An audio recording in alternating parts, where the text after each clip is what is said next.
ఇవి నా present photos and ఇవి నా 10 మంత్స్ బ్యాక్ ఫోటోస్. ఈ 10 మంత్స్ డ్యూరేషన్‌లో నేను ఫ్యాట్ లేకుండా almost 6 kgs muscle mass gain చేసిన. అండ్ నా స్ట్రెంత్ లెవెల్స్ కూడా చాలా ఇంప్రూవ్ అయ్యాయి. నేను లాస్ట్ 3 ఇయర్స్ నుంచి జిమ్‌కెళ్తున్నా. కానీ నా 90% ఆఫ్ ప్రోగ్రెస్ మొత్తం లాస్ట్ 10 మంత్స్‌లోనే చేశా. ముందు కూడా డైలీ జిమ్‌కైతే వెళ్ళేవాడిని. కానీ ప్రోగ్రెస్ ఏమి ఉండేది కాదు. ప్రాపర్ డైట్ ఉండేది కాదు. ప్రాపర్ వర్కౌట్ రొటీన్ ఉండేది కాదు. And 2 times lower back injury అయింది. ఇంకా చాలా మిస్టేక్స్ చేసేవాడిని. అవే మిస్టేక్స్ ప్రెజెంట్ చాలా మంది చేస్తున్నారు. మెయిన్‌గా స్టూడెంట్స్ చేస్తున్నారు. సో ఎవరైతే మజిల్ మాస్‌ని పెంచి ఒక మంచి ఫిజిక్‌ని బిల్డ్ చేయాలనుకుంటున్నారో వాళ్ళకి ఈ వీడియో 100% హెల్ప్ అవుతుంది. ఎస్పెషల్లీ బిగినర్స్‌కి అయితే ఇంకా ఎక్కువ యూజ్ అవుతుంది. ముందు ట్రైనింగ్‌తో పోలిస్తే ఈ 10 మంత్స్ ట్రైనింగ్‌లో నేను చాలా చేంజెస్ చేశాను. ఆ చేంజెస్ వల్లే నాకు రిజల్ట్స్ కూడా చాలా ఫాస్ట్‌గా వచ్చాయి. ఆ చేంజెస్ ఏంటి? ముందు ఎలా ట్రైన్ చేసేవాడిని? ఈ 10 మంత్స్‌లో ఎలా ట్రైన్ చేశాను? అని రెండిటిని కంపేర్ చేస్తూ చెప్తా. మీకు ఫుల్ క్లారిటీ వస్తుంది. First diet. ముందు నేను ప్రోటీన్ ఇంటేక్ అనుకుంటూ డైలీ 200 గ్రామ్స్ ప్రోటీన్ తినేవాడిని. కార్బోహైడ్రేట్స్ మీద, ఫ్యాట్స్ మీద పెద్దగా ఫోకస్ చేసేవాడిని కాదు. ఇలా తినడం వల్ల నా వెయిట్ గెయిన్ అయ్యేవాడిని కాదు. అండ్ నా మజిల్ మాస్ కూడా బిల్డ్ అయ్యేది కాదు. డైలీ 200 గ్రామ్స్ ప్రోటీన్ తింటున్నా కానీ నా మజిల్ మాస్ అండ్ నా వెయిట్ గెయిన్ ఎందుకు అవ్వలేదో ఇప్పుడు చెప్తా. నా బాడీ ఎంత లేదన్నా తక్కువలో తక్కువ అనుకున్నా డైలీ 2000 క్యాలరీస్ బర్న్ చేసేది. నా డైలీ మెయింటెనెన్స్ క్యాలరీస్ 2000 క్యాలరీస్ అనుకుందాం. కానీ నేను ఓన్లీ 200 గ్రామ్స్ ప్రోటీన్ మాత్రమే తీసుకునేవాడిని. అండ్ కొన్ని కార్బోహైడ్రేట్స్, ఫ్యాట్స్ తీసుకునేవాడిని. ఆ 200 గ్రామ్స్ ప్రోటీన్ నుంచి నాకు 800 క్యాలరీస్ వస్తాయి. కొన్ని కార్బోహైడ్రేట్స్, ఫ్యాట్స్ నుంచి 700 క్యాలరీస్ వస్తాయి అనుకుందాం. Total 1500 calories. నా బాడీ సేమ్ వెయిట్ మెయింటైన్ చేయడానికే నా మెయింటెనెన్స్ క్యాలరీస్ 2000 క్యాలరీస్. కానీ నేను తింటున్న క్యాలరీస్ 1500 క్యాలరీస్. ఇంకా 500 క్యాలరీస్ కావాలి. ఇలా 500 క్యాలరీస్ తక్కువ తినడం వల్ల నా బాడీలో ఫ్యాట్ మొత్తం తగ్గిపోయేది. అండ్ మజిల్ మాస్ కూడా పెద్దగా పెరిగేది కాదు. ఈ డైట్ ప్లాన్ నాకు వర్కౌట్ అవ్వడం లేదని చెప్పేసి నా డైలీ మెయింటెనెన్స్ క్యాలరీస్ కంటే 100 to 150 క్యాలరీస్ ఎక్కువ తినడం స్టార్ట్ చేశాను. దాన్నే లీన్ బల్క్ అంటారు. సో ఫస్ట్ నేను 2000 క్యాలరీస్ డైట్ రాసుకున్నా. ఓన్లీ ప్రోటీన్ అండ్ కాన్సన్ట్రేషన్ చేస్తే మన బాడీలో ఎనర్జీ లెవెల్స్ సరిగా ఉండవు. ఎందుకంటే కార్బోహైడ్రేట్స్ అనేవి మన బాడీకి మెయిన్ ఎనర్జీ సోర్స్. డైట్ ఎలా ఉండాలంటే ప్రోటీన్స్, ఫ్యాట్స్, కార్బోహైడ్రేట్స్ 3 బ్యాలెన్స్ అయ్యేలా ఉండాలి. నేను 2000 క్యాలరీస్ డైట్ రాసుకున్నా. ఆ డైట్లో నా బాడీ వెయిట్కి 5 గ్రామ్స్ ఆఫ్ కార్బోహైడ్రేట్స్ అంటే 60 into 5 and 2 grams of protein అంటే 60 into 2 and remaining calories from fats. నేను ఎప్పటి నుంచి అయితే ఈ డైట్ తినడం స్టార్ట్ చేశానో నా మజిల్ మాస్ అండ్ నా స్ట్రెంత్ లెవెల్స్ చాలా స్పీడ్గా డెవలప్ అయ్యాయి. అండ్ నేను ప్రెజెంట్ కూడా ఇదే డైట్ ఫాలో అవుతున్నా. సో మీకు కూడా ప్రాపర్ ఎనర్జీ లెవెల్స్ ఉంటూ మ్యాక్సిమం మజిల్ గ్రోత్ రావాలంటే మీ డైలీ మెయింటెనెన్స్ క్యాలరీస్ కంటే 100 to 150 క్యాలరీస్ ఎక్కువ తినండి. అండ్ మీ డైట్లో ప్రోటీన్స్, ఫ్యాట్స్, కార్బోహైడ్రేట్స్ 3 బ్యాలెన్స్ అయ్యేలా చూసుకోండి. Second, I stop doing cardio. నేను కార్డియో చేయడం ఆపేశాను. కార్డియో మన హార్ట్కి అండ్ మన హెల్త్కి చాలా ఇంపార్టెంట్. కానీ నేను కార్డియో ఒక 3-4 మంత్స్ కంప్లీట్గా ఆపేశాను. ఎందుకంటే హెవీ కార్డియో మన మ్యాక్సిమం మజిల్ గ్రోత్ని కొంచెం ఎఫెక్ట్ చేస్తుంది. ముందు నేను డైలీ మార్నింగ్ 2-3 అవర్స్ క్రికెట్ ఆడుతూ లేదా రన్నింగ్ చేస్తుండేవాడిని అండ్ ఈవినింగ్ జిమ్ చేసేవాడిని.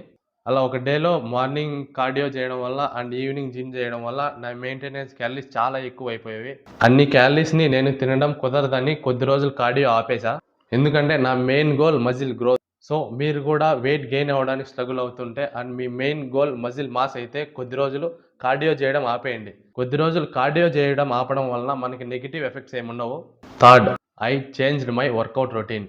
ముందు నేను push pull legs workout routine follow అయ్యేవాడిని. కానీ ఆ రొటీన్ ఎందుకో నాకు కొంచెం వర్కౌట్ అవ్వలేదు అనిపించింది. అందుకే push pull legs workout routine ఆపేసా. ఈ 10 మంత్స్లో పుష్ పుల్ లెగ్స్ రొటీన్ వదిలేసి కొత్త రొటీన్తో ట్రైన్ చేయడం స్టార్ట్ చేశా. ఈ పుష్ పుల్ లెగ్స్ రొటీన్ నాకు ఎందుకు వర్కౌట్ అవ్వలేదంటే మనం పుల్ డే రోజు ఏం ట్రైన్ చేస్తాం? Back and biceps. నేను నా బ్యాక్ని మెయిన్గా compound exercise like pullups and barbell రోస్తో ట్రైన్ చేయడం వల్ల ఆల్రెడీ నా బైసెప్స్ కొంచెం ట్రైన్ అయ్యేవి. అండ్ నేను నెక్స్ట్ బైసెప్స్ని ట్రైన్ చేసేటప్పుడు సరిగా ట్రైన్ చేయలేకపోయేవాడిని. ఎందుకంటే ఆల్రెడీ నా బైసెప్స్ కొంచెం ట్రైన్ అయిపోయి ఉండేవి. అందుకే బైసెప్స్ని, బ్యాక్ని ఒకరోజు ట్రైన్ చేయకూడదని డిసైడ్ అయినా. నెక్స్ట్ పుష్ డేలో chest, shoulders and triceps train చేస్తాం. 3 మజిల్ గ్రూప్స్ని ఒకటే రోజు ట్రైన్ చేయడం వద్దనుకొని ట్రైసెప్స్ని లెగ్ డే రోజు పెట్టుకున్నా. చెస్ట్కి హెవీ బెంచ్ ప్రెస్ చేసిన తర్వాత నెక్స్ట్ షోల్డర్స్కి షోల్డర్ ప్రెస్ సరిగా చేయలేకపోయేవాడిని. ఎందుకంటే నా పుషింగ్ స్ట్రెంత్ ఆల్రెడీ బెంచ్ ప్రెస్లో అయిపోయేది. దానివల్ల నా షోల్డర్ ప్రెస్ ఎఫెక్ట్ అయ్యేది. ఎందుకంటే నా పుషింగ్ స్ట్రెంత్ మొత్తం బెంచ్ ప్రెస్లో యూజ్ చేసేసా. నెక్స్ట్ షోల్డర్ ప్రెస్కి సరిగా పుష్ చేయలేకపోయేవాడిని. అందుకే చెస్ట్ అండ్ షోల్డర్స్ రెండు ఒకరోజు ట్రైన్ చేయకూడదని డిసైడ్ అయ్యా. సో కొత్త రొటీన్తో ట్రైన్ చేయడం స్టార్ట్ చేశా. ఆ రొటీన్ ఎలా అంటే చెస్ట్ అండ్ బైసెప్ ఒక రోజు, బ్యాక్ అండ్ షోల్డర్స్ ఒక రోజు, లెగ్స్ అండ్ ట్రైసెప్ ఒక రోజు. ఈ వర్కౌట్ రొటీన్ నాకు చాలా బాగా యూజ్ అయింది. అలా ఒక్కొక్కరికి ఒక వర్కౌట్ రొటీన్ అనేది హెల్ప్ అవుతుంది. మీకు ఏ వర్కౌట్ రొటీన్ అయితే సెట్ అవుతుందో ఆ వర్కౌట్ రొటీన్తో డైలీ ట్రైన్ చేయండి. మీకు రిజల్ట్స్ చాలా ఫాస్ట్గా వస్తాయి. Fourth, timing between sets. మనకి హైపర్ట్రోఫీ బెనిఫిట్స్ అంటే మాక్సిమం మజిల్ గ్రోత్ రావాలంటే సెట్స్ మధ్యలో టైమింగ్ అనేది చాలా ఇంపార్టెంట్. సెట్స్ కి మధ్యలో ప్రాపర్ టైమింగ్ లేకుండా ఎక్కువ టైమింగ్ తీసుకోవడం వల్ల మన స్ట్రెంత్ బిల్డ్ అవుతుందే తప్ప మన మజిల్ మాస్ సరిగా గ్రో అవ్వదు. నేను ఈ 10 months లో సెట్స్ కి మధ్యలో ప్రాపర్ టైమింగ్ పెట్టుకొని ట్రైన్ చేశా. ఐసోలేషన్ ఎక్సర్సైజ్ కి అయితే 1 minute 30 seconds to 1 minute 45 seconds. Compound exercise like bench press, pull-ups and dead lift కి అయితే 3 minutes అండ్ స్ట్రెంత్ ట్రైనింగ్ అయితే 4 to 5 minutes. సో మీరు కూడా సెట్స్ కి మధ్యలో ప్రాపర్ టైమింగ్ అనేది మెయింటైన్ చేయండి. మీ మజిల్ మాస్ చాలా ఫాస్ట్ గా గ్రో అవుతుంది. Fifth, I focus more on compound lifts. ఈ 10 months లో నేను మెయిన్ గా కాంపౌండ్ ఎక్సర్సైజ్ మీదే ఫోకస్ చేశా. ఈ 10 months ముందు నేను పెద్దగా కాంపౌండ్ ఎక్సర్సైజ్ మీద ఫోకస్ చేసేవాడిని కాదు. ఎందుకంటే ఈ కాంపౌండ్ వర్కౌట్స్ చేయడం వల్ల ఇంజరీ రిస్క్ ఎక్కువ ఉంటుందని నన్ను చాలా మంది నమ్మించారు. ముఖ్యంగా డెడ్ లిఫ్ట్ అయితే అసలు చేసేవాడిని కాదు, దానివల్ల లోవర్ బ్యాక్ ఇంజరీస్ అవుతాయని. ఈ కాంపౌండ్ వర్కౌట్స్ చేయక ముందు నాకు చాలా ఇంజరీస్ అయ్యాయి. ఎప్పటి నుంచి అయితే ఈ కాంపౌండ్ ఎక్సర్సైజ్ మీద ఫోకస్ చేస్తూ వాటిలో స్ట్రెంత్ బిల్డ్ చేసుకోవడం స్టార్ట్ చేశానో నాకు అసలు ఇంజరీసే అవ్వలేదు అండ్ నా స్ట్రెంత్ కూడా చాలా డెవలప్ అయింది. కాంపౌండ్ వర్కౌట్స్ వల్ల మన డైలీ లైఫ్ లో చాలా యూజెస్ ఉన్నాయి అండ్ మన స్పోర్ట్స్ పర్ఫార్మెన్స్ కూడా ఇంక్రీజ్ అవుతుంది. So focus more on compound lifts. ఈ 10 months లో ఫుడ్ అండ్ సప్లిమెంట్స్ విషయానికి వస్తే whey protein, mass gainer, pre workout drink ఇవేవి నేను తీసుకోలేదు. ఓన్లీ క్రియేటిన్ తీసుకోవడం స్టార్ట్ చేశా. ఈ 10 months ముందు అయితే అసలు క్రియేటిన్ కూడా తీసుకునేవాడిని కాదు. ఈ 10 months లో మాత్రం డైలీ క్రియేటిన్ తీసుకున్నా అండ్ నాకు కావాల్సిన ప్రోటీన్ మొత్తం హోల్ ఫుడ్స్ నుంచే తీసుకున్నా. ప్రోటీన్ మొత్తం చికెన్ అండ్ ఎగ్స్ నుంచే తీసుకున్నా.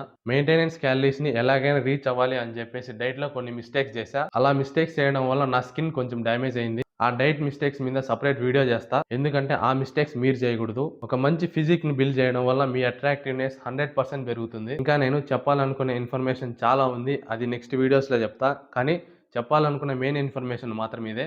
That's it for today. I hope you guys find this video informative and me opinion ని కింద కామెంట్స్ లో కామెంట్ చేయండి. Thank you.